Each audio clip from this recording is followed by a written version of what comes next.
妈也不健康。这吃啥？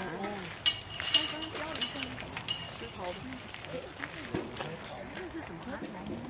它的食物是什么？我一看根据喂食酒。它真的在一只手一只脚的。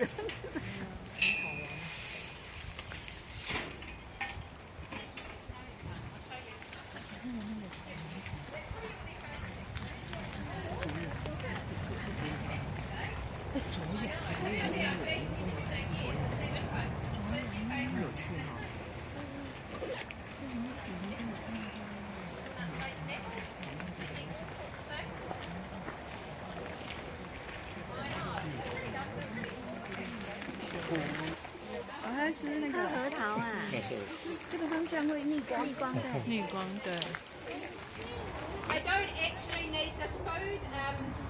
There's that much food in the reserve at the moment. That's why we're not getting as many in. So naturally in the reserve they're eating the fruits from the trees, and there's a lot around. They're also they're sap eaters as well. They rip the bark off trees and get to the sap.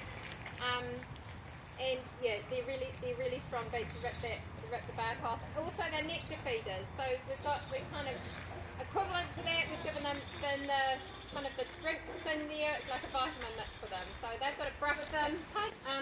Sweet corn. They also like sweet corn, but last week the rangers thought they'd give them some yummy dragon fruit. Nah, didn't like that. They've tried mango and melon. No, if they don't like it, they just chuck it out. So, so it's quite funny.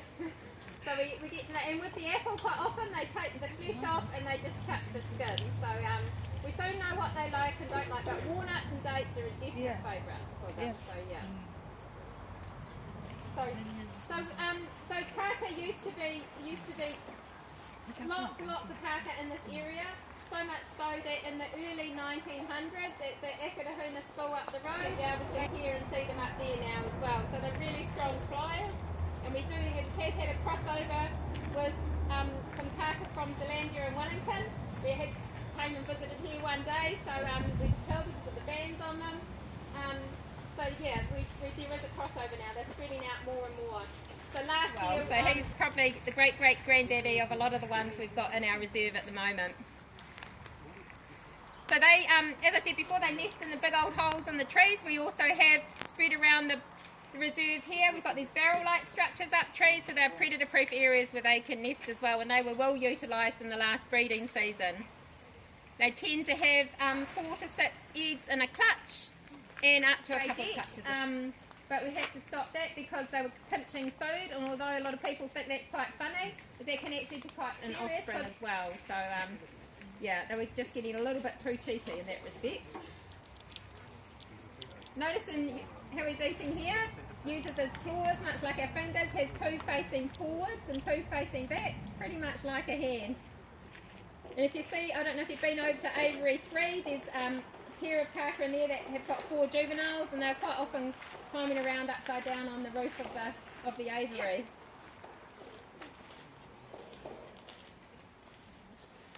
So they're been a bit. They're really wary of karearea, our native falcon, and we do have quite a few karearea in our reserve. There was one flying around yesterday. So they are actually really wary of that. We don't tend to see as many KAKA here when the karearea has been flying around. If they see one, they put out an alarm call and they will usually just scatter. So, but they've been pretty wary of actually coming in for a feed anyway. Well, I don't know if they, yeah, I know, they're pretty much the same, I know, but they are, yeah, I know, but they are really wary of them, honestly.